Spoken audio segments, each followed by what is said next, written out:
میرے کلینک پہ جو پیشنٹ آتے ہیں ان میں جو سب سے زیادہ سوال پوچھا جاتا ہے کہ کیا میں ٹوئن پریگنینسی کر سکتی ہوں. بہت سارے پیشنٹ مجھ سے یہ سوال پوچھتے ہیں.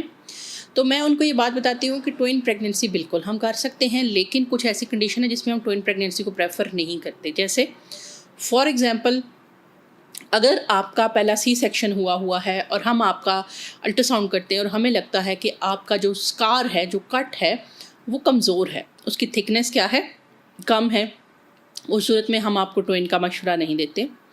اگر آپ کو بلڈ پریشر یا شوگر کا مسئلہ ہے اور ظاہر ہے کہ جتنا زیادہ ہارمونز پریگنینسی میں آئیں گے اتنا ہی ان کا رسک بڑھ جائے گا، تو ٹوئن میں تو زیادہ ہارمون آئیں گے، ظاہر ہے یہ رسک اور بڑھ جائے گا، تو ان کو بھی ہم کہتے ہیں کہ آپ ٹوئن پریگنینسی کا رسک نہ لیں. ایسے پیشنٹ جن کی بچہ دانی کمزور ہوتی ہے، یعنی ان کے اندر وقت سے پہلے ڈلیوری یا پھر مس کیریجز کا رسک ہوتا ہے، ان کو بھی ہم کہتے ہیں کہ آپ کوشش کریں ٹوئن پریگنینسی کی طرف مت جائیں. البتہ اگر آپ کا ایمبریو بینک بہت اسٹرانگ ہے یا آپ کی یوٹرس بہت اسٹرانگ ہے اور آپ ینگ پیشنٹ ہیں تو آپ ٹوئنس کا رسک ڈیفینیٹلی لے سکتے ہیں.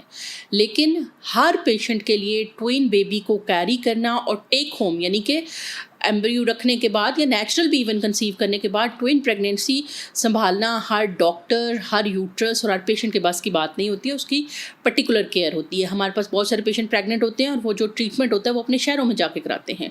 تو لہٰذا ہم ان کو یہ کہتے ہیں کہ آپ برائے مہربانی مشورے کے ساتھ چلیں. کئی پیشنٹ بضد ہوتے ہیں کہ آپ ہماری بات مانیں اور وہ بعد میں اس چیز کے ان کو کانسیکوینسز بھی بھگتنا پڑتے ہیں. بہرحال ٹوئن پریگنینسی آپ کے لیے ڈیفینیٹلی ہو سکتی ہے اگر آپ لو رسک ہیں، یعنی آپ کو بلڈ پریشر، شوگر کا مسئلہ نہیں ہے، آپ کو کوئی ہارمونل امبیلنس نہیں ہے، بچہ دانی کے اوپر کٹ نہیں لگا ہوا، اور لگا ہوا ہے تو وہ اسکار پوری طرح سے ہیل کر چکا ہے، وہ تھک ہو گیا ہے، اور آپ کی وقت سے پہلے ڈلیوری یا پری مس کیریجز کی کوئی ہسٹری نہیں ہے. اس کے علاوہ بچہ دانی کی منہ سروکس کی لمبائی ٹھیک ہے، تو ہم اس صورتحال کے اندر آپ کو ٹوئن پریگنینسی کا چانس دے سکتے ہیں اور آپ اکٹھے ایک ہی دفعہ میں 2 بچے کیری کر سکتے ہیں. اب ٹوئن پریگنینسی کس طرح سے کی جا سکتی ہے، اس کے بہت سارے طریقے ہیں. اس طریقوں کے اوپر میں الگ سے ایک ویڈیو بناؤں گی.